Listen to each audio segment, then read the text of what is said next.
Hi hello வணக்கம். இன்னைக்கு நம்ம படத்தோட கதையில மலையாளத்துல ரிலீஸ் ஆன 10ஆம் வளைவு அப்படிங்கிற ஒரு படத்தோட கதை தான் இன்னைக்கு நம்ம பார்க்க போறோம். இந்த படத்தோட கதை எப்படி இருக்கும் அப்படின்னா, நம்ம ஹீரோ ஒரு போலீஸ்காரரா இருக்காரு. அவர் ஒரு கைதியை பரோல்ல வந்தவரை பிடிச்சி திரும்பவும் ஜெயில கொண்டு போய் விடணும். இது அவரோட வேலை. அப்படியே அரெஸ்ட் பண்ணி கூட்டிட்டு போற அந்த கைதி நம்ம ஹீரோவை பார்த்து, எனக்கு இன்னொரு வாய்ப்பு கொடுங்க, நான் இன்னொருத்தனை கொலை பண்ணணும் அப்படின்னு சொல்றாரு. அதுக்கப்புறம் நம்ம ஹீரோ ஒத்துக்கிட்டாரா இல்லையா, அதுக்கப்புறம் என்ன ஆச்சு, எதனால இன்னொரு கொலை பண்ணணும் அப்படிங்கிற ஏகப்பட்ட ட்விஸ்டோட சொல்லியிருக்கிற படம் தான் 10ஆம் வளைவு. ஸோ நம்ம சேனலை யாராவது சப்ஸ்கிரைப் பண்ணாமல் பார்த்துக்கிட்டு இருக்கீங்க அப்படின்னா மறக்காம சப்ஸ்கிரைப் பண்ணி பக்கத்தில் இருக்க அந்த பெல் ஐக்கானை ப்ரெஸ் பண்ணி வச்சுக்கோங்க. இப்போ நம்ம நேராக படத்தோட கதையை பார்த்துருவோம். இந்த படத்தோட ஸ்டார்டிங் சீனிலே பயங்கரமா மழை பெஞ்சுக்கிட்டு இருக்கு. அப்போ நம்ம ஹீரோ யாரையோ துரத்திக்கிட்டு ஓடிக்கிட்டு இருக்கிற மாதிரி ஒரு சீனை காமிக்கிறாங்க. அப்போ அவருக்கு ஒரு ஃபோன் கால். என்ன ஆச்சு, யார் ஃபோன் பண்ணாங்க அப்படிங்கிறது தெரியல. இப்போ ஒரு ஃபிளாஷ்பேக் கொஞ்ச நாளைக்கு முன்னாடி காமிக்கிறாங்க. நம்ம ஹீரோ இங்க இருக்கிற குவார்டர்ஸ்ல தங்கி நின்று வேலை பார்த்துக்கிட்டு இருக்கிறாரு, ஒரு போலீஸ்காரர். அப்படி இருக்கும்போது ஃபேமிலி எல்லாமே ஊர்ல தான் இருக்கிறாங்க. காலையில எஞ்சி எல்லா வேலைகளையும் செஞ்சு சமைச்சு சாப்பிட்றதுக்கு ரொம்பவே அலுப்பு தட்டுற இவருக்கு ஒரு ஃபோன் கால் வருது அவங்க அம்மா கிட்ட இருந்து. உன் பொண்டாட்டி மாசமா இருக்கா, அவளுக்கான பிரசவ தேதி கிட்ட நெருங்க போகுது, நீ லீவு போட்டுட்டு வந்துரு அப்படின்னு ஒரு பக்கம் அவங்க அம்மா சொல்றாங்க. சரிம்மா, நான் இன்னைக்கு கிளம்பிடுவேன் அப்படின்னு லீவு கேட்டிருக்கேன் அப்படின்னு ஒரு பக்கம் சொல்லிட்டு போனை கட் பண்றாரு. இந்த பக்கத்துல நம்ம ஹீரோ டியூட்டிக்கு போறதுக்காக ரெடியா இருக்கிறாரு. வெளியே வராரு. அங்க இவரோட கார் டிரைவர் ஒருத்தர் இருக்கிறாரு. அவர் நம்ம ஹீரோவை கூட்டிட்டு போகும்போது அதே இடத்துல ஒரு ஷெட்டுக்குள்ள ஒரு ஜீப் ஒன்று நின்றுகிட்டு இருக்கு. இந்த ஜீப் ஏன் இங்கே வச்சிருக்கீங்க அப்படிங்கிற மாதிரிலாம் கேட்டுக்கிட்டு இருக்காங்க. அப்பப்ப சர்வீஸ் பண்ணி வேண்டியதானே, தொடச்சு வைக்க வேண்டியதானே அப்படின்னு நம்ம ஹீரோ அங்க இருக்கிற டிரைவரை பார்த்து கேட்கும்போது, இல்ல சார், அது டிபார்ட்மெண்ட்ல சொல்லி ஸ்கிராப்புக்கு போடுறதா சொல்லி ஆர்டர் வந்துருச்சு சார், நீங்க ஊருக்கு போன அடுத்த நிமிஷம் அதை ரெடி பண்ணி போட்டுடலாம் சொல்லி தான் முடிவில் இருக்கிறோம் அப்படின்னு ஒரு பக்கம் நம்ம ஹீரோ கிட்ட அங்க இருக்கிற டிரைவர் சொல்றாரு. டிரைவர் கிட்ட சாவி எல்லாம் அங்க என் டேபிள்ல இருக்கும், அதெல்லாம் பார்த்து எடுத்துக்கங்க அப்படின்னு ஒரு பக்கம் சொல்லிக்கிட்டு இருக்காரு. அப்படியே கட் பண்ண இந்த பக்கம் நம்ம ஹீரோ வரும்போது ஒரு துணி கணக்குள்ள தான் போறாரு. ஏன்னா இவருக்கு குழந்தை பிறக்க போது இன்னும் ஒரு 2-3 நாளுக்குள்ளேயே. அப்படி இருக்கும்போது இவருக்கு பிறக்கிறது ஆணா பெண்ணா அப்படிங்கிறது தெரியாது. அதனால எந்த குழந்தை பிறந்தாலும் சந்தோஷமா ஏத்துக்கிற மனநிலைமையில நம்ம ஹீரோ இருக்காரு. ஏன்னா இதுக்கு முன்னாடி இவருக்கு நிறைய தடவை அவங்க ஒய்ஃப் கன்சீவ் ஆகி கலைஞ்சிருக்கிறது வழக்கமா இருக்கு. அதனால பையன் ட்ரெஸ்ல ஒன்னும் பொண்ணு ட்ரெஸ்ல ஒன்னும் நம்ம ஹீரோ எடுத்துக்கிறாரு. இப்ப ஒரு வழியா ஸ்டேஷனுக்கு வராங்க. ஸ்டேஷன்ல வந்தா நம்ம ஹீரோக்கு அவங்க ஒய்ஃப் கிட்ட இருந்து ஒரு போன் கால் வருது. எனக்கு என்னமோ பயமா இருக்குங்க, டேட் வேற கிட்ட நெருங்கிடுச்சுல, தயவு செஞ்சு நீங்க வந்துடுறீங்களா அப்படின்னு ஒரு பக்கம் அவங்க மனைவி கேட்க, நம்ம ஹீரோவும் இல்லம்மா இன்னைக்கு நான் கண்டிப்பா லீவ் எடுத்துட்டு வந்துருவேன், நீ ஒன்னும் பயப்படாத அப்படின்னு நம்ம ஹீரோ ஆறுதல் சொல்றாங்க. ஹீரோவோட மனைவி இந்த அளவுக்கு பயப்படுறதுக்கு காரணமே இதுக்கு முன்னாடி நடந்த அந்த அபாஷனோ, பொறுக்கிற நேரத்துல குழந்தை இறந்து போனது, இந்த மாதிரி சம்பவங்கள் நடந்திருக்கிற போல. அதனால இந்த அம்மா பயப்படுறாங்க. இப்ப நம்ம ஹீரோ ஸ்டேஷன்ல இருக்கும்போது ஒரு முக்கியமான கேஸ் வருது, நான் அப்புறம் கூப்பிடுறேன்னு சொல்லிட்டு போனை கட் பண்றாரு. வந்தது என்னமோ ஒரு காதல் விவகார பிரச்சனை ஏதாவது வந்திருக்குது. வேற வேற ஜாதி பசங்க கல்யாணம் பண்ணிக்கிறதால இந்த ஊருக்குள்ள இருக்கிற பெருசுங்களுக்கு பயங்கரமான ஜாதி எதிர்ப்பு இருக்குது. அதுலயும் ஒருத்தர் மகேஷன் இருக்காரு. அவரு இந்த பக்கத்துல வந்து, சார் பொண்ணு நமக்கு சம்பந்தப்பட்டவங்க, பேசி கொஞ்சம் முடிச்சு விடுங்க அப்படின்னு ஒரு பக்கம் நம்ம ஹீரோ கிட்டே சொல்லிக்கிட்டு இருக்கிறாரு. நம்ம ஹீரோ கிட்ட சொல்லிக்கிட்டு இருக்க அந்த மகேஷும் நம்ம ஹீரோக்கு கொஞ்சம் தெரிஞ்சவரு, ரொம்ப ஃப்ரெண்ட்லியா பழகக்கூடிய ஒரு நண்பர் தான். இருந்தாலும் நம்ம ஹீரோ பொண்ணு கிட்ட கேட்கிறாரு, இந்த பையனை உனக்கு கல்யாணம் பண்ணிக்கிறதுக்கு சம்பந்தமா அப்படின்னு. அந்த பொண்ணு ஓகே சொல்லுது, பையனும் ஓகே சொல்லுது. ரெண்டு பேருமே மேஜரு. ஸோ இதை தவிர்த்து நாங்களால எதுவும் பண்ண முடியாது அப்படின்னு நம்ம ஹீரோ வந்தவங்க அந்த பொண்ணோட அப்பா அம்மா கிட்டையும் பையனோட அப்பா அம்மா கிட்டையும் எடுத்து சொல்ல முயற்சிக்கிறாங்க. ஆனா அவங்க ஏத்துக்கிற மாதிரி இல்லை. இதுதான் ரூல்ஸ், இவங்களுக்கு கல்யாணம் பண்ணிக்கிறதுக்கு எல்லா ரைட்ஸுமே இருக்குது, இவங்களை டிஸ்டர்ப் பண்ணக்கூடாது, மீறி பண்ணீங்க அப்படின்னா உங்களை தூக்கி உள்ள வச்சிரும் அப்படின்னு இங்க நம்ம ஹீரோ சொல்லிட்டாரு. என்னதான் தெரிஞ்சவங்க ரிக்வெஸ்ட் பண்ணாலும் நீதி நேர்மன்னு நம்ம போலீஸ்காரர் நேர்மையா இருக்கிறத இது மூலியமா நமக்கு தெரிய வருது. இது ஒரு பக்கத்துல இருக்க நம்ம ஹீரோ அங்க இருக்கிற மேலதிகாரியை போயிட்டு பார்த்துட்டு, இந்த மாதிரி சார் என் ஒய்ஃப் கன்சீவா இருக்காங்க, டேட் வேற நெருங்கிடுச்சு சார், என்னை பத்தின எல்லா பிரச்சனையுமே உங்களுக்கு தெரியும், இந்த தடவையாவது நல்லபடியா பிறக்குமா இல்லையான்னு எனக்கு ரொம்பவே பயத்துல இருக்கிறேன் சார், என்னை விட என் மனைவி பயமா இருக்காங்க, அதனால எனக்கு ஒரு 15 நாள் லீவ் வேணும் சார் அப்படின்னு அங்க இருக்கிற மேல் அதிகாரி கிட்ட நம்ம ஹீரோ சொல்ல, அவரும் புரிஞ்சுக்கிறாரு. ஒண்ணு கவலைப்படாதப்பா, இந்த தடவை உனக்கு நல்லபடியா குழந்தை பிறக்கும், என்னோட வாழ்த்துக்கள் அப்படின்னு சொல்லிட்டு லீவை எடுத்துக்க சொல்றாங்க. ஆனா அப்ப வந்துட்டு இவங்க 2 பேரும் பேசிக்கிட்டு இருக்கும் போது அங்க இந்த போலீஸ் டிபார்ட்மெண்ட்ல இருக்கக்கூடிய சாமின்னு சொல்லிட்டு ஒருத்தர் ஒரு கேஸ் ஃபைலை எடுத்துட்டு வராரு. என்ன அப்படின்னா, பரோல்ல சாலமன் அப்படிங்கிற ஒருத்தரை வெளியே விட்டுருக்காங்களா. அவங்க பரோல் டேட் முடிஞ்சிருச்சு, ஆனா இன்னுமே ரிட்டர்ன் ஜெயிலுக்குள்ள வரல.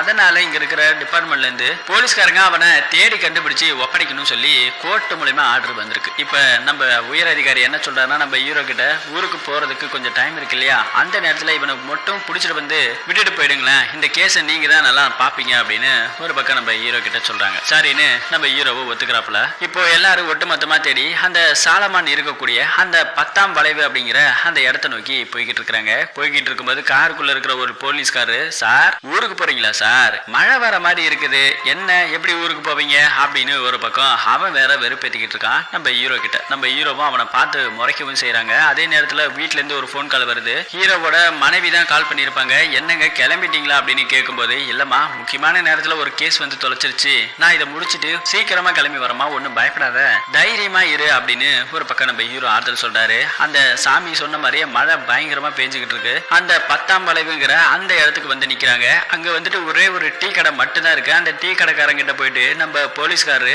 சாலமான்னு சொல்லிட்டு ஒருத்தவங்க இருக்கிறான், இந்த பரோல்ல வெளியே வந்த ஆளோட வீடு தெரியுமா அப்படின்னு ஒரு பக்கம் நம்ம ஹீரோ அங்க இருக்கிற டீ கடைக்காரங்கிட்ட கேக்குறாங்க. டீ கடைக்காரனும் தோ தூரத்துல இருக்கு பாரு சார், அதுதான் அவரோட வீடு அப்படின்னு காமிக்கிறாரு. ஹீரோ போலீஸ் டிபார்ட்மெண்ட்ல இருக்கிற எல்லாரும் அந்த வீட்டை நோக்கி போறாங்க. அந்த வீடு கொஞ்சம் பாறை மேலதான் இருக்குது. கீழே இருந்து பார்த்தா ஏதோ மலை மேல இருக்கிற மாதிரி தெரியுது. இவங்க நடந்து போறதுக்குள்ள இங்க இருக்கிறவங்க எல்லாருக்கும் மூச்சு வாங்கி வேர்த்து விறுவிறுத்து போகுது. ஒரு வழியா அந்த வீட்டுக்குள்ள போறாங்க.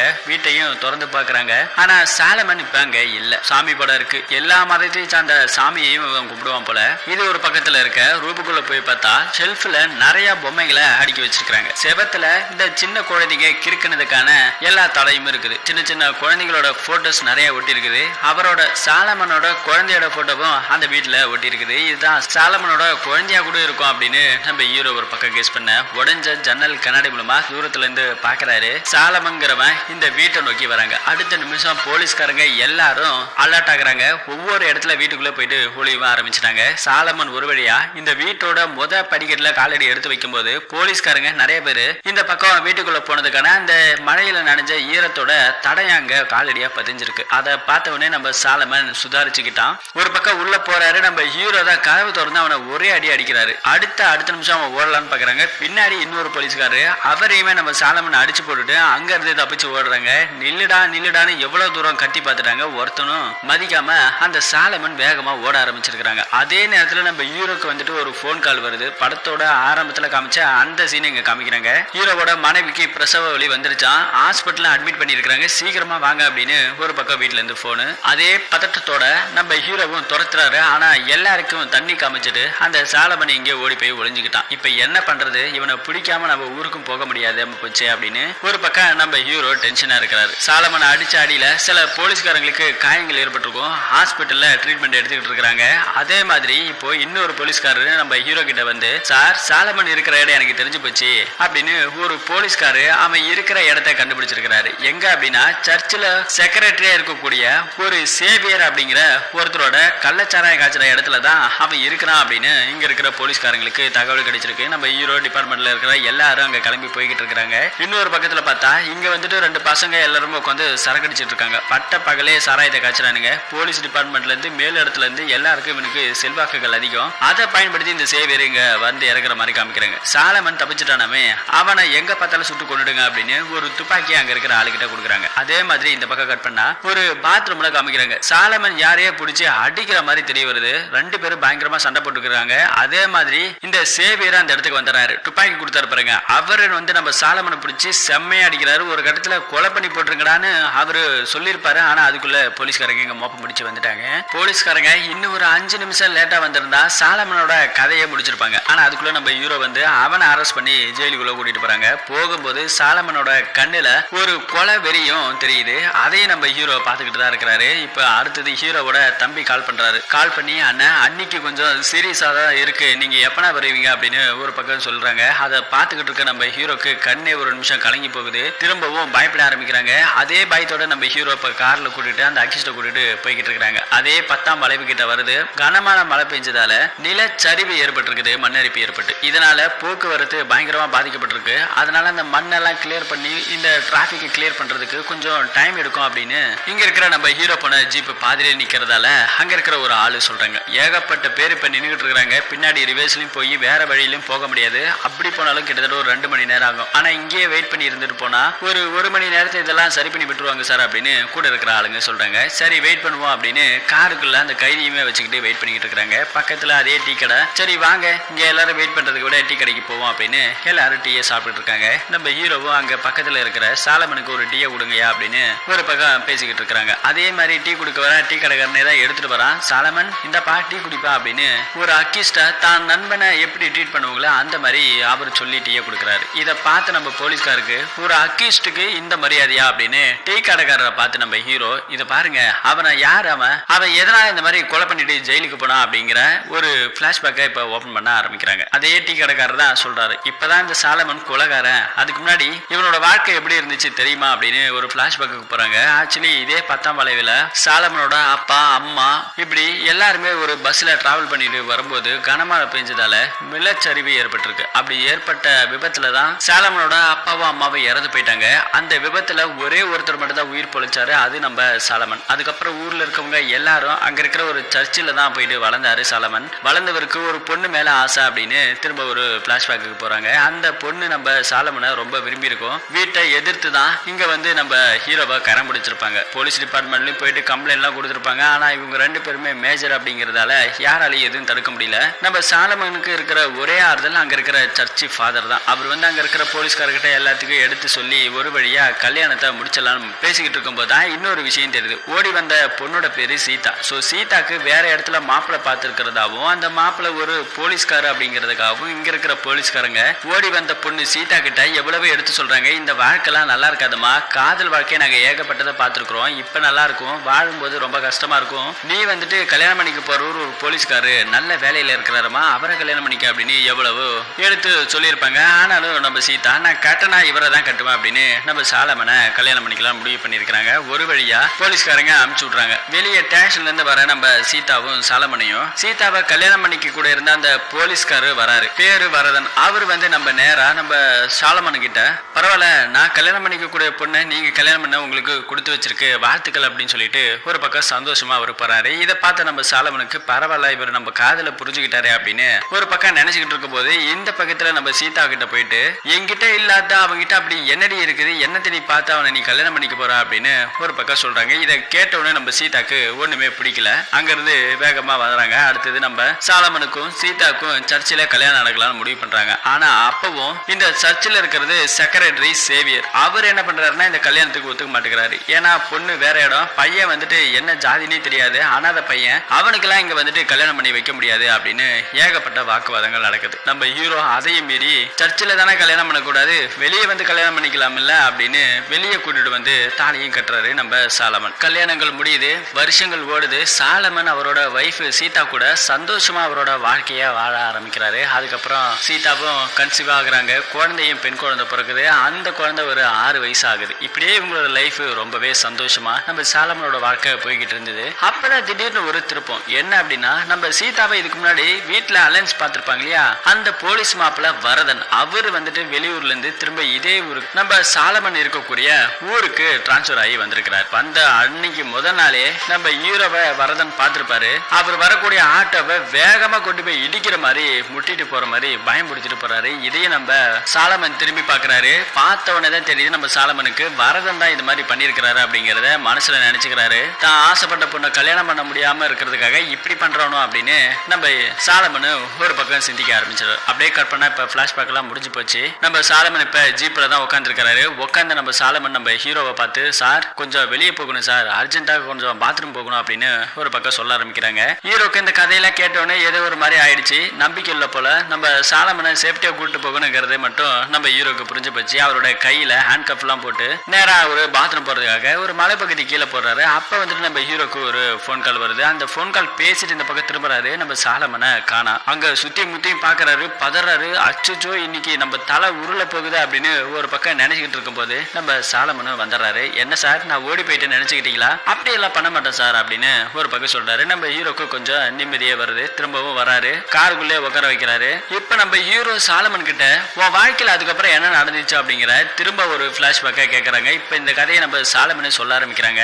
வரதன் இந்த ஊருக்கு வந்ததுக்கு அப்புறம் அங்க இருக்கிற இடத்துல போற வரவங்களை எல்லா டூ வீலருமே லைசன்ஸ் இருக்கா ஆர்சி புக் இருக்கா அப்படின்னு செக்கிங்ல இருந்திருக்கிறாரு. அப்படி ஒரு தடவை வரும்போது தான் நம்ம சாலமனையும் நம்ம வரதன் மடக்கி பிடிச்சிருப்பாரு. மடக்கி பிடிச்சது உடனே இது யாரு உன் பொண்ணா, என்ன பண்றது சீதாவை தான் கல்யாணம் பண்ண முடியல, நீ கல்யாணம் பண்ணிக்கிட்டு சந்தோஷமா இருக்க, இந்நேரத்துக்கு நான் சீதாவை கல்யாணம் பண்ணி இருந்தா அப்படின்னா இந்த குழந்தை என்னோட குழந்தையா இருந்திருக்கும்ல அப்படின்னு ஒரு பக்கம் நம்ம வரதன் சொல்ல ஆரம்பிக்கிறான். இதை பார்த்தோன்னே நம்ம ஹீரோக்கு என்னமோ தெரியல குத்தி காட்டி பேசுற மாதிரி தெரியுது. அங்க இருந்து உடனே அவரு கிளம்பவும் ஆரம்பிக்கிறாரு. அப்படியே கட் பண்ணா இங்க இருக்கிற சர்ச்சை தான் காமிக்கிறாங்க. அங்க இருக்கிற ஏதோ ஒரு திருவிழா மாதிரி நடக்குது. அதனால அங்க இருக்கிற search father, secretary, A to Z எல்லாருமே இருக்கிறாங்க. அப்ப வந்துட்டு செக்ரட்டரியோட பையனை ஒருத்தனை காமிக்கிறாங்க. இவன் ஒரு மெடிக்கல் ஸ்டூடெண்ட். ஸோ அப்பப்ப லீவுக்குன்றதால இப்ப திருவிழாங்கிறதுக்காகவும் இங்க வந்திருக்கிறான். வந்தவன் அப்பா கிட்ட பணம் வாங்கிட்டு அங்க இருக்கிற இடத்துல போயிட்டு ஆட்டம் பாட்டமா கொண்டாடிட்டு இருக்கிறானுங்க. இதே நேரத்துல இந்த பக்கத்துல நம்ம சாலமனை தான் காமிக்கிறாங்க. அங்க இருக்கிற ஃபாதர், உங்க பொண்ணுக்கு இன்னைக்கு ஏஞ்சல் மாதிரி ட்ரெஸ் போட்டு ஊர்வலமா கூட்டிட்டு போகணும், ஏகப்பட்ட பெண் பிள்ளைகள்லாம் இந்த ஃபங்க்ஷன்ல கலந்துக்கிறாங்க அப்படின்னு நம்ம சாலமன் கிட்ட சொல்ல, நம்ம சாலமன் அதுக்கான ட்ரெஸ் எல்லாம் எடுக்கணும் அப்படிங்கிறதுக்காக போய் தான் மனைவி சீதா கட்டி சொல்றாங்க. அவங்களும் ரொம்ப சந்தோஷப்படுறாங்க. அந்த ட்ரெஸ் வாங்குறதுக்காக எல்லா வேலைகளையும் பார்த்துக்கிட்டு இருக்கும் போது அதே இடத்துல சர்ச்சில் பாதுகாப்புக்காக இருக்கிற நம்ம வரதன் ரொம்ப நாளுக்கு அப்புறம் சீதாவை பாக்குறாங்க. சோ சீதா இப்ப தனியா இருக்கிறாங்க. அவங்க கிட்ட நம்ம வரதன் பேச ஆரம்பிக்கிறாங்க. என்ன நல்லா இருக்கீங்களா அப்படின்னு ஒரு பக்கம் பேசிக்கிட்டு இருக்கும்போது, நல்லா இருக்கேன், நீங்க எப்படி இருக்கீங்கன்னு சொல்லி நம்ம சீதாவும் ஏதோ ஜென்ரலா நலம் விசாரிக்கிறாரு அப்படிங்கிற மாதிரி தான் பேச்சு கொடுத்துட்டு இருப்பாங்க. அப்பதான் உன்னாலதான் என் வாழ்க்கையே மாறி போச்சு, நீ இப்போ கல்யாணம் பண்ணிக்கிட்டு சந்தோஷமா இருக்க, ஆனா நான் சந்தோஷமா இல்ல அப்படின்னு ஒரு பக்கம் சொல்லிக்கிட்டு இருக்கும் போதே அதே இடத்துக்கு நம்ம சாலமன் வந்துடுறாரு. சாலமன் வந்து பேசிக்கிட்டு இருக்கிறாரு. இதே கதையை தான் சாலமனும் கேட்டுக்கிட்டு இருக்காங்க. அங்க இருந்து ஒரு வழியா ரெண்டு பேர் கிளம்ப ஆரம்பிக்கிறாங்க. இப்ப இதுல இருந்தே தெரியுது நம்ம வரதனோட திருமண வாழ்க்கை அந்த அளவுக்கு நல்லா இல்ல, இப்போ டிவோர்ஸ் வாங்குற அளவுக்கு போயிடுச்சு அப்படிங்கிறது நம்ம சாலமனுக்கு புரிய வருது. கட் பண்ணா இந்த பக்கத்துல நம்ம சாலமனோட குழந்தையை காமிக்கிறாங்க. அந்த குழந்தைக்கான எல்லா மேக்கப்பும் போட்டுக்கிட்டு இருக்காங்க. அப்போ பக்கத்துல இருக்கிற ஒரு பொண்ணோட மேக்கப் போட்டுட்டு இருப்பாங்க. அதே மாதிரி திங்ஸ் தான் எனக்கும் வேணும்னு சொல்லி நம்ம சாலமன் பொண்ணு கேட்டதால நம்ம சீதா மட்டும் அதை வாங்குறதுக்காக வெளியே வராங்க. அப்போ அந்த நேரத்துல சாலமன் அங்க இல்லாம இருக்கிறாரு. இப்ப வெளியே வந்துட்டு இருக்கிற நம்ம சீதாவை திரும்ப அதே இடத்துல இருக்கிற வரதன், உங்ககிட்ட நான் கொஞ்சம் தனியா பேசணும் அப்படிங்கிற மாதிரி கூப்பிடவும் ஆரம்பிக்கிறாங்க. ஆனா சீதா அதுக்கு கொஞ்சம் கூட இடம் கொடுக்கல. உங்கள்கிட்ட பேசுறதுக்கு ஒண்ணும் இல்ல, நீங்க வழிய விடுங்க அப்படின்னு சொல்லவும் ஆரம்பிக்கிறாங்க. ஆனா நம்ம வரதன் வலுக்கட்டாயமா சீதாவோட கையை பிடிச்சி, உன்னை கல்யாணம் பண்ணிக்கணும்னு நான் ஆசைப்படுறேன், இப்ப கூட வா, நீயும் நானும் கல்யாணம் பண்ணிக்கலாம், நான் அந்த பொண்ணை டிவோர்ஸ் பண்ண போறோம் அப்படின்னு பேசிக்கிட்டு இருக்க. இப்ப வந்துறாரு. ஒரு பக்கம் சீதாவோட கையை பிடிச்சிட்டு இருக்கிறத வரதனை போட்டு புரட்டி எடுக்கிறாங்க. ரெண்டு பேத்துக்கும் அங்க பயங்கரமான சண்டை நடக்குது. அங்க இருக்கிற உயர் அதிகாரி எல்லாருமே வந்துதான் இவங்க ரெண்டு பேருமே விலைக்கு விடுறாங்க. அங்க இருக்கிற ஃபாதர் எல்லாம் பேசி சமாதானப்படுத்தி நம்ம சாலமனையும் அவங்க மனைவியுமே அந்த பக்கம் தனியா அனுப்பிச்சு விடுறாங்க. போலீஸ் டிபார்ட்மெண்ட்லயே உயர் அதிகாரி நம்ம வரதனை பார்த்து, என்னையா ஒரு பாதுகாப்பு கொடுக்க வர போலீஸ்காரன், நீ என்னையா பப்ளிக் கூட சண்டை போட்டுக்கிட்டு இருக்கா அப்படின்னு, உனக்கு என்னையா அந்த பொண்ணை கல்யாணம் பண்ணு வெறியாயா அப்படின்னு ஒரு பக்கம் நம்ம வரதனை பார்த்து கேட்கவா ஆரம்பிக்கிறாங்க அங்க இருக்கிற மேலதிகாரி. அப்ப அவர் வரதனும், இல்ல சார், நான் ஜென்ரலா பேசலாம் சொல்லிதான் சார் வந்தேன் அப்படின்னு சொல்லும் போது, யோ உன்னை பத்திலாம் நான் விசாரிச்சிருக்கேன், நீ என்ன பண்ணுவ அப்படின்னு, போயா கம்முன்னு அப்படின்னு ஒரு பக்கம் அவரும் திட்ட ஆரம்பிக்கிறாங்க. இந்த பக்கத்துல நம்ம சாலமனையும் அவங்க மனைவியும் காமிக்கிறாங்க. குழந்தைங்க எல்லாருமே கூப்பிட்டுக்கிட்டு இங்க இருக்கிற நம்ம ஃபாதர் ஊர்வலமா கூட்டிட்டு போறாங்க. அப்பதான் நம்ம சீதாக்கு ஒரு விஷயமே புரிய வருது, நம்ம குழந்தை அங்க மேக்கப் போட்டுக்கிட்டு இருக்கும் போதே விட்டுடமே அப்படின்னு யோசிக்க வராங்க. இந்த பக்கத்துல நம்ம சாலமனும் போறாரு. அதே நேரத்துல அவங்க மனைவி சீதாவும் போறாங்க. எவ்வளவு இடத்துல தேடி பார்த்துறாங்க, ஆனா எங்கேயுமே குழந்தை இல்ல. ஸ்டேஷன்லயும் போய் கம்ப்ளைண்ட் கொடுக்குறாங்க. ஆனா என்ன பண்றது, இப்ப சீதாவோட குழந்தைய காண, என்ன பண்றதுன்னு தெரியாம அழுதுகிட்டு இருக்கிறாங்க ரெண்டு பேரும். இப்ப அடுத்த நாள் காலையில நம்ம சாலமனுக்கு ஒரு அதிர்ச்சியான தகவல் வருது. என்ன அப்படின்னா, தான் ஆசையா பெற்றெடுத்த மகள் ஒரு இடத்துல இறந்து கிடக்குறா அப்படிங்கிற ஒரு அதிர்ச்சி தகவல் நம்ம சாலமனுக்கு வருது. அது இப்போ அந்த இடத்துக்கு போறாரு. சாலமன் பார்த்துட்டு துடி துடிச்சு போறாரு. தான் கண் முன்னாடி தன் மகள் இறந்து கிடக்கிறத பார்த்து தாங்கிக்க முடியாம அழுதுகிட்டு இருக்கிறாரு. இப்ப இந்த கதை எல்லாத்தையுமே தான் நம்ம ஹீரோ கிட்ட சொல்லிக்கிட்டு இருக்காரு நம்ம சாலமன். இதை கேட்ட உடனே ஹீரோ மட்டும் இல்ல, இதே கதையை பக்கத்துல இருக்கவங்க எல்லாரும் கேட்டு அழுகவே ஆரம்பிச்சிருப்பாங்க.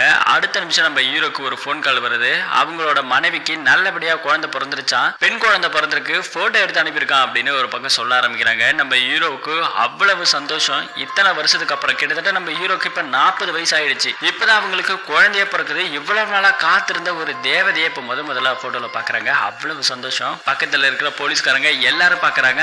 நம்ம ஹீரோ அங்க இருக்கிற நம்ம சாலமனையும் பாக்குறாங்க. பார்த்துட்டு அவர்கிட்ட இந்த போட்டோவை காமிக்கணும்னு நினைக்கிறாரு. ஆனா அவரோட மனசுக்குள்ள, ஹீரோவோட மனசுக்குள்ள தன் கண் முன்னாடியே தான் பிள்ளைய இழந்த ஒரு தகப்பங்கிட்ட இந்த சந்தோஷத்தை பகிர்ந்துக்க முடியாத அளவுக்கு ஒரு மன வேதனையில நம்ம ஹீரோ அதை காமிக்காம இருக்கிறாரு. திரும்பவும் அங்க இருக்கிற நம்ம சாலமனை பார்த்து, அதுக்கப்புறம் உன் வாழ்க்கையில என்ன நடந்துச்சு, திரும்ப வரதுனால ஏதாவது பிரச்சனை வந்துச்சா அப்படிங்கிற மாதிரி கேட்க ஆரம்பிக்கிறாங்க. திரும்ப சாலமன் ஒரு விஷயத்த சொல்ல ஆரம்பிக்கிறாங்க. பிளாஷ்பேக் போறாங்க. சாலமன் தன் குழந்தை இறந்ததுக்கு அப்புறம் அங்க இருக்கிற போஸ்ட்மார்ட்டம் ரிப்போர்ட்ல, உங்க குழந்தை இறந்ததுக்கு முக்கியமான காரணம் பின்மண்டையில பலமா அடிபட்டு இருக்குது, அது மட்டும் இல்லாம அபியூஸ் பண்ணிருக்காங்க அப்படிங்கறத சொல்லி இருக்கிறாங்க. சோ அந்த குழந்தைகிட்ட யாரோ தப்பா நடந்திருக்காங்களா? இதை கேட்ட உடனே நம்ம சாலமனால தாங்கிக்க முடியல, அழுக ஆரம்பிக்கிறாங்க. அடுத்து டெட் பாடியை வாங்கிட்டு வந்து வீட்டுல உட்காந்து அழுகுறாங்க. போலீஸ்காரங்க எல்லாரும் சம்பவம் நடந்த அந்த இடத்துல எல்லா இடத்துலயும் சோதனை பண்ணி பாக்குறாங்க. பெருசா எந்த ஒரு எவிடன்ஸுமே சிக்கல. அதுக்கப்புறம் தான் நம்ம சாலமனை அங்க இருக்கிற போலீஸ்காரங்க எல்லாருமே கூப்பிட்டு உங்களுக்கு எதிரின்னு யாராவது இருக்கிறாங்களா,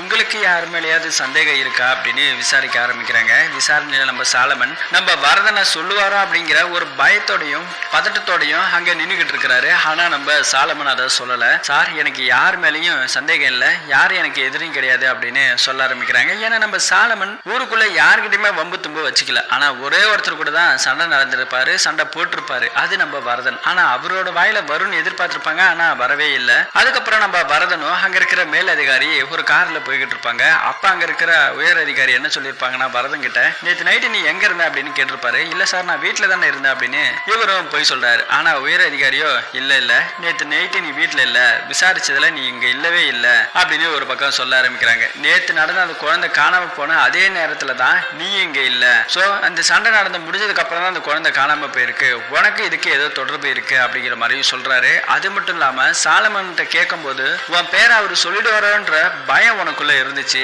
அப்படின்னு ஒரு பக்கம் சொல்ல ஆரம்பிக்கிறாங்க. இந்த கேஸை படுத்தி நான் விசாரிக்கிறேன், ஆனா உனக்கான எவிடன்ஸ் கிடைச்சதுன்னா கண்டிப்பா உன்னை அரெஸ்ட் பண்ணுவோம் அப்படின்னு அங்க இருக்கிற மேல் அதிகாரி நம்ம வரதன் கிட்ட சொல்லிட்டு போறாரு. இந்த நிமிஷம் வரதன் ஏதோ ஒரு பதட்டத்தோட நின்றுகிட்டு இருக்கிறாரு. அப்படியே கட் பண்ணா வரதன் அடுத்த நாள் காலையில அந்த குழந்தை இறந்து போனா அதே இடத்துக்கு போறாரு. ஏதாவது தடயம் கிடைக்குதான்னு பாக்குறாரு. அப்படி தேடிக்கிட்டு இருக்கும்போது ஒரே ஒரு ஊசி ஒண்ணு கிடக்கிறத பாக்குறாங்க. ஊசி கிடைச்ச கொஞ்ச தூரத்துல அந்த குழந்தையோட ட்ரெஸ்ல ஒரு பகுதி மட்டும் கிடைச்சிருக்குது. இதை எல்லாத்தையும் பார்க்கும்போது தான் நம்ம வரதனுக்கு ஒரு விஷயம் புரிய வருது. அந்த ஊசி கிடைச்சது இல்லையா, அந்த ஊசி நம்ம வரதன் முதல் தடவை இந்த ஊருக்கு வந்தப்போ போற வர பைக் எல்லாம் லைசன்ஸ் இருக்கா, ஆர்சி புக் இருக்கா அப்படின்னு செக் பண்ணிட்டு இருந்தாரு இல்லையா. அப்ப வந்துட்டு இந்த சர்ச்சில் இருப்பாரு இல்லையா நம்ம செக்ரட்டரி சேவியர், அவங்களோட பசங்க மெடிக்கல் ஸ்டூடெண்ட் தானே, அவருங்க இந்த பக்கம் வந்திருப்பானுங்க. குடிச்சிருக்கீங்களாடா, பேக்ல என்னடா எடுத்துட்டு போறீங்க அப்படின்னு செக் பண்ணும்போது தான் இதே ஊசி அங்க இருந்திருக்கும். அந்த பசங்கள்ட்ட கேட்டதுக்கு, சார் நாங்க வந்துட்டு மெடிக்கல் ஸ்டூடெண்ட், அதனாலதான் சார் ஊசி எல்லாம் வச்சிருக்கோன்னு ஐடி கார்டு எல்லாம் காமிச்சு அங்கிருந்தே தப்பிச்சு போயிருப்பானுங்க. சோ அதை பார்த்த உடனே தான் நம்ம வரதனுக்கு இப்போ ஒரு விஷயம் புரிய வருது. இந்த அக்யூஸ்டுங்க வேற யாரும் இல்ல, நம்ம சேவியரோட பையனும் அவனோட ஃப்ரெண்டும் தான் அப்படிங்கிறத புரிஞ்சுக்கிறாரு. குழந்தைய அவனுங்க பாலியல் துன்புறுத்தி தான் கொலை பண்ணி போட்டிருக்காங்கிற விஷயம் தெரிய வருது. அப்படியே அன்னைக்கு நைட்டு என்ன நடந்துச்சு அப்படிங்கிறத காமிக்கிறாங்க. ஆக்சுவலி அவனுக்கு ரெண்டு பேரும் இந்த ஃபங்க்ஷன் நடக்கும்போது இதே இடத்துல தான் இருந்திருப்பானுங்க. அப்ப அந்த பொண்ணு அவங்க அம்மாவை தேடி வெளியே வந்திருக்கும். அந்த நேரத்துல இவனுங்க கஞ்சாலாம் அடிச்சுக்கிட்டு இருந்திருப்பானுங்க. ஸோ அதை குழந்தைய பார்த்த உடனே இவனுங்க எச்சைக்கு அந்த குழந்தைய கடைச்சிட்டு வந்து எல்லாத்தையும் பண்ணிட்டு அங்க இருக்கிற இடத்துல தூக்கி போட்டு போயிருப்பானுங்க. அப்படிதான் அந்த குழந்தை இறந்திருக்கும். ஸோ இந்த நிமிஷம் இந்த ரெண்டு எவிடன்ஸ் எடுத்துட்டு போயிட்டு உயர் அதிகாரிகிட்ட காமிக்கிறாங்க. இப்படி அநியாயமா கொலை பண்ணி போட்டுட்டானுங்க சார், இதுக்கான காரணமே அந்த செக்ரட்டரியோட சேவியரோட பையனையும் அவனோட ஃப்ரெண்டு தான் சார் அப்படிங்கிறத அந்த ஊசியெல்லாம் காமிக்கிறாங்க. ஆனா உயர் அதிகாரி இது ஒத்துக்க மாட்டேங்கிறாங்க. இதெல்லாம் இருக்கட்டும், அன்னைக்கு வந்துட்டு சாலமன் உங்களோட பேரை சொல்லிடுவாரோங்கிற ஒரு பதட்டத்தோட நீ இருந்ததுக்கான காரணம் என்ன அப்படிங்கிற மாதிரி கேட்கும்போது, இல்ல சார் எனக்குள்ள இருக்கிற குற்ற உணர்ச்சி தான் சார் அந்த பதட்டமே. ஆக்சுவலி அன்னைக்கு நான் அவர் கூட சண்டை போடாம இருந்திருந்தேன்னா அவங்களோட குழந்தை இறந்திருக்காது, காணாம போயிருக்காது, என்னால தானே சார் அது எல்லாமே நடந்துச்சு அப்படிங்கிற ஒரு விஷயத்தை தான் நான் நினைச்சு கூலி குறுக்கி நின்றுகிட்டு இருக்கேன் அப்படின்னு இப்ப வரைக்கும் நம்ம வரதன் ஃபீல் பண்ணி பேசிக்கிட்டு இருக்கிறாரு. அடுத்த நிமிஷம் இந்த கேஸ் கோர்ட்டுக்கு போகுது. ஆனா கோர்ட்ல அந்த பசங்களோட அப்பா பணத்தை கொடுத்து எல்லாத்தையுமே சரி பண்ணி அவனுங்க நிரபராதி, இந்த தப்பா அவனுங்க பண்ணல அப்படிங்கிற மாதிரி பணத்தை கொடுத்து எல்லாத்தையும் மாத்திட்டானுங்க. இதையே நம்ம சாலமனும் அவங்க மனைவியும் அழுதுகிட்டே இருக்கிறாங்க. அடுத்த நிமிஷம் வெளியே வந்து நிக்கிறானுங்க. அப்ப நம்ம சாலமன் ஒரு கட்டி எடுத்துட்டு போய் அவனை ஃப்ரெண்டுக்காரனை ஒரே போடா போட்டுறாங்க. ஆனா நம்ம சேவியரோட பையன் அங்க இருந்து தப்பிச்சிடறான். அவனையும் ஓடி போய் கொலை பண்ணலான்னு தான் போறாரு. ஆனா அங்க இருக்கிற போலீஸ்காரங்க எல்லாருமே தடுத்து நிறுத்திடுறாங்க. இதனாலேயே அவன் தப்பிச்சு போயிட்டான். அன்னைக்கு சாலமனோட மனைவி சொன்ன ஒரே காரணம், இறந்து போன தான் பொண்ணோட நீதி கிடைக்கணும் அப்படின்னா சேவியரோட பையனை நீ கொல்லணும் அப்படிங்கிற மாதிரி சொல்லியிருப்பாங்க. அதுக்காக தான் கொலை பண்ண அந்த தண்டனைக்காக இப்ப ஜெயிலுக்குள்ள போயிருப்பாரு. இப்ப பரவல்ல வெளியே வந்திருப்பாரு. வெளியே வந்ததுக்கான காரணம் மீத ஒருத்தர் இருக்கிறான் இல்லையா, அவனையும் கொலை பண்ணணுங்கிறதுக்காக தான் வந்திருக்கிறாங்க. ஏன்னா இன்னைக்கு அவன் ஊருக்குள்ள வருவான் அப்படிங்கறத தெரிஞ்சுக்கிட்டு தான் நம்ம சாலமன் இந்த பிளானே போட்டிருப்பாரு. ஆனா அதுக்குள்ள நீங்க என்ன அரெஸ்ட் பண்ணிட்டீங்க சார், அவனை கொலை பண்றதுக்கு தான் நான் அந்த சேவியரோட சரக்கு காய்ச்சற அந்த இடத்துக்கே நான் போனேன், அங்கதான் நீங்க வந்து பிடிச்சிட்டீங்க, இல்லைன்னா அவனை கொலை பண்ணிருப்பேன் சார், எனக்கு ஒரே ஒரு மட்டும் டைம் கொடுங்க சார், அவனை கொலை பண்ணிட்டு நானா வாண்டடா வந்து சரண்டர் அடைஞ்சிடறேன் அப்படின்னு ஒரு பக்கம் சொல்ல ஆரம்பிக்கிறாங்க. இருந்தாலும் நம்ம ஹீரோ இதெல்லாம் கேட்கறாரு இல்லையா, இல்ல நீ ஏற்கனவே வந்துட்டு தப்பு பண்ணிட்டு அதுக்கான தண்டனை தான் நீ அனுப்பி வச்சுட்டு இருக்க, உனக்கு இன்னும் வாழ்க்கை இருக்குது, திரும்பவும் அதே தப்ப பண்ணாத அப்படின்னு சொல்லிட்டு இங்க கூட்டு வந்து ஜெயில போட்டுட்டு நம்ம ஹீரோவும் ஊருக்கு போலான்னு முடிவு பண்றாரு. ஊருக்கு போகும்போது நைட்டு போறாரு. நைட்டு போயிட்டு பயங்கரமான மழை பெய்யுது. இருந்தாலும் நம்ம ஹீரோ கிளம்பி ஊருக்கு வந்துடுறாரு. தான் மனைவி அங்க போயிட்டு பாக்குறாங்க, குழந்தையெல்லாம் பாக்குறாங்க. நம்ம ஹீரோக்கு அவ்வளவு சந்தோஷம். என்னதான் இருந்தாலும் அந்த குழந்தைய பார்க்கும்போது ஒரு தகப்பவனுக்கு அப்பனா இருக்கிற போது தான் குழந்தை இறந்துட்டா எப்படி இருக்குங்கிற அந்த ஒரு உணர்வுகளையும் வலிகளையும் நம்ம ஹீரோவால புரிஞ்சுக்க முடியுது. அப்படியே ஒரு 10 நாள் போகுது. திரும்ப நம்ம ஹீரோ டியூட்டில ஜாயின் பண்ணிட்டாரு. அங்க இருக்கிற ஹையர் ஆபீசரோ என்னப்பா அதுக்குள்ள வந்துட்ட 15 நாள் லீவு கடை 10 நாள்ல வந்துட்டுப்பா, வேணும்னா போய் எடுத்துக்கப்பா, பொறுமையா வா அப்படின்னு ஒரு பக்கம் சொல்ல ஆரம்பிக்கிறாங்க. இருந்தாலும் நம்ம ஹீரோ இல்ல சார், ஒரு கேஸ் ஒன்று பெண்டிங் இருக்கு, அதை முடிக்கணுங்கிறதாக தான் வந்திருக்கேன் அப்படின்னு சொல்லிட்டு நேரா போயிட்டு நம்ம சாலமனை லாக்அப்ல போயிட்டு பாக்குறாரு. பார்க்க அவர் கையில ஒரு நியூஸ் பேப்பரை கொடுக்கிறாரு. நம்ம ஹீரோ கொடுத்த நியூஸ் பேப்பரை சாலமனும் படிக்கிறாரு. அந்த நியூஸ் பேப்பர்ல சேவியரோட பையன் ஒரு கார் விபத்துல இறந்து போயிட்டு சொல்லி நியூஸ் பேப்பர்ல போட்டிருக்காங்க. இதை பார்த்த உடனே நம்ம சாலமனுக்கு கொஞ்சம் சந்தோஷமா இருக்கு. தான் பிள்ளைய இந்த அளவுக்கு கொடுமைப்படுத்தினவன் இறந்து போயிட்டான் அப்படிங்கிற மாதிரி சொல்லிக்கிட்டு இருக்காங்க. அப்படி இருக்கும்போது நம்ம ஹீரோ என்ன சொல்றாருன்னா சாலமன் கிட்ட, கடவுள்னு ஒருத்தர் இருக்கிறாரு, அவரு எல்லாத்தையும் பார்த்துக்கிட்டு தான் இருக்கிறாரு. தப்பு பண்ணவன் கடவுளோட சட்டத்துல இருந்து கண்டிப்பா தப்பிக்க முடியாது, அந்த தண்டனையை கடவுளே கொடுத்துட்டாரு அப்படின்னு ஒரு பக்கம் சொல்ல ஆரம்பிக்கிறாங்க. ஆனா அதே நேரத்துல நம்ம சாலமன் சிரிக்கவா ஆரம்பிக்கிறாங்க. சாலமன் சிரிக்கிறதுக்கு பின்னாடி ஒரு காரணம் இருக்கு. என்ன அப்படின்னா அப்படியே ஒரு பிளாஷ்பேக். ஆக்சுவலி நம்ம ஹீரோ வந்துட்டு அவர் தங்கி இருக்கிற இடத்துல ஒரு ஜீப், பழைய ஜீப் ஒன்று இருந்திருக்கும். அந்த ஜீப்பை ஸ்கிராப்பிங்க்கு போடுறதா சொல்லிட்டு இருந்தாரு ஒரு டிரைவர். இப்போ அவரோட ஊருக்கு போற அந்த நேரத்துல அவர் டிராவல அந்த சாவி இருக்கும். அந்த ஜீப்பை எடுத்துட்டு போயிட்டு சேவியரோட பையன் தனியா வர அந்த நேரத்தை சமயத்தையும் பயன்படுத்தி அவனை காரை விட்டு ஏத்திய கொலை பண்ணி இருக்கிறது நம்ம ஹீரோ போலீஸ்காரர் மட்டும்தாங்க. சோ அப்படிதான் அவன் இறந்து போயிருப்பான். ஆனா இந்த விஷயத்த கூட நம்ம சாலமன் கிட்ட நம்ம ஹீரோ சொல்லியிருக்க மாட்டாரு. ஆனா நம்ம சாலமன் புரிஞ்சுப்பாரு. இந்த கொலையை பண்ணதுக்கான காரணமே நம்ம ஹீரோ தான் அப்படிங்கிறது சாலமனுக்கு மட்டும் தெரிஞ்ச ஒரு உண்மை. அடுத்தது தண்டனை எல்லாம் அனுபவிச்சு முடிச்சுட்டு ஜெயில இருந்து வெளியே வர நம்ம சாலமனை காமிக்கிறாங்க.